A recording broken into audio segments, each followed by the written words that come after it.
अस्सलाम वालेकुम।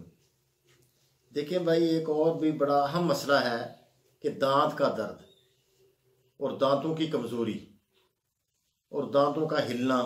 दांत हिलने लग जाते हैं, कमज़ोर हो जाते हैं, गिर जाते हैं। तो इसके लिए क्या किया जाए? ये तीनों तहरीकों में दांत खराब होते हैं। तो इसके लिए जो ज़्यादातर दांत खराब होते हैं असाबी तहरीक में, दांत हिलते हैं, कमज़ोर हो जाते हैं, गिर जाते हैं। तो उसके लिए बहुत ही आसान नुस्खा, ये फटकड़ी सफ़ेद ले लें, लौंग ले लें और अक्कर करहा ले लें।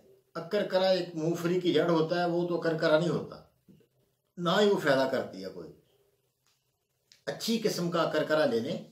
ये तकरीबन 200 रुपये का एक 10 ग्राम होता है। ये जड़ें सी होती हैं जैसे बरीक बरीक।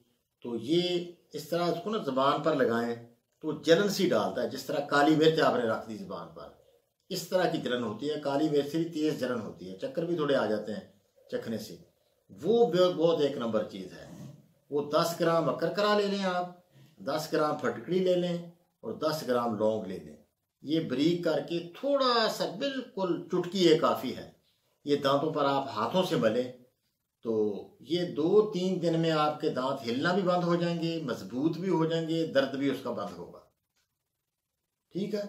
अगर देखें सारी तहरीक आपकी तेजाबी तहरीक है, यानी वो दांत हिलते तो नहीं होते लेकिन दांत भुर जाते हैं, तो वहां फिर अगर फटकड़ी लगाएंगे, तेजाबियत आप और बढ़ा देंगे तो उसमें दांत फिर आपके टूटने लग जाएंगे। वो नुकसान है। तो उससे कैसे बचना है? बहुत आसान हल, घरेलू हल। नमक ले लें आप, नमक, सफ़ेद नमक और तेल सरसों का बनाकर दांतों पर मलें तो इससे तेजाब जो है दांतों से निकल जाता है, दांत ठीक हो जाते हैं। और या एक और आप देसी नुस्खा कर लें, ये बरगे मदार या आग के पत्ते ले लें। ये आप ले लें 10 ग्राम, इसका सफूफ बना लें और 10 ग्राम ही काली मिर्च डाल लें। तो इसको बरीक करके बुर्श से आप लगाएं। इससे अगर दांतों से खून जारी होता है तो ये 1-2 दफ़ा लगाने से खून सही हो जाता है, क्योंकि ये तेजाब के खिलाफ काम करता है। नमक, अपना काली मिर्च भी और ये आग के पत्ते, ये वहाँ से तेजाब हटा देते हैं तो दांत बच जाते हैं, मसला हल हो जाता है।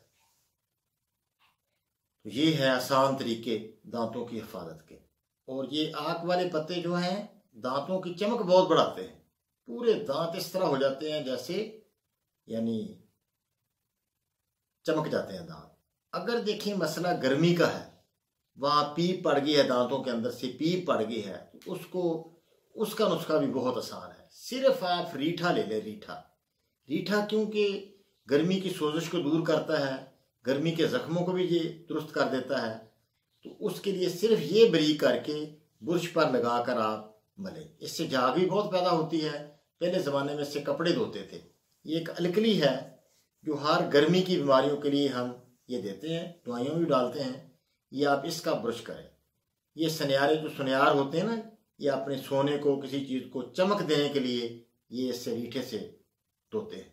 ये सर्फ से और साबुन से बहुत ऊपर वाली चीज़ है। तो ये जब दांतों पर आप रगड़ेंगे, दांत भी अबरक की तरह बिल्कुल चांदी जैसे आपके दांत भी चमकेंगे। और सारी वो इन्फेक्शन जो है, पीप चलती है दांतों से, या कोई गर्मी के मसले से वो हो गया ऐसा मसला, इन्फेक्शन दांतों में, तो बिल्कुल फ़ौरन ये आपका दांत जो है, दर्द उसका और हर किस्म की सोजिश, वरम, वो ठीक हो जाता है। तो ये देख कर आप इलाज करें। इलाज भी तहरीकों के मुताबिक करना चाहिए। दांतों की भी तहरीक होती है, जिस तरह जिस्म की बीमारियाँ होती हैं ना जी, कुछ पानी वाली, कुछ गर्मी वाली, कुछ तेजाबी, ये दांतों में भी ऐसे मसले होते हैं। तो उसको देख कर आप इलाज करें, इसको थोड़ा गौर करें, समझें। चलो अल्लाह पाक आसानी करे। अस्सलाम वालेकुम वरहमतुल्लाह। अगर आप कानून मुफरद आज़ा की किताबें पढ़ना चाहते हैं तो अभी प्ले स्टोर पर जाइए, सर्च में कानून मुफरद आज़ा उर्दू या इंग्लिश में लिखें। ये वाली एप्लीकेशन जिसके नीचे छोटा सा शेराजी 313 लिखा हुआ है, इस पर क्लिक करें और इंस्टॉल करें। इस ऐप में आपको कानून मुफरद आज़ा, तिब्ब यूनानी समेत दीगर तिब्ब व सेहत की बेशुमार किताबें, ताज़ा तरीन तहकीकात की अपडेट्स मिलती रहेंगी। अगर हो सके तो महीने में एक बार इस ऐप को अनइंस्टॉल करके दोबारा इंस्टॉल करें, ताकि ऐप में की जाने वाली तब्दीलियां आपको नज़र आ सकें। ये ऐप अपने दोस्तों से व्हाट्सएप पर ज़रूर शेयर करें।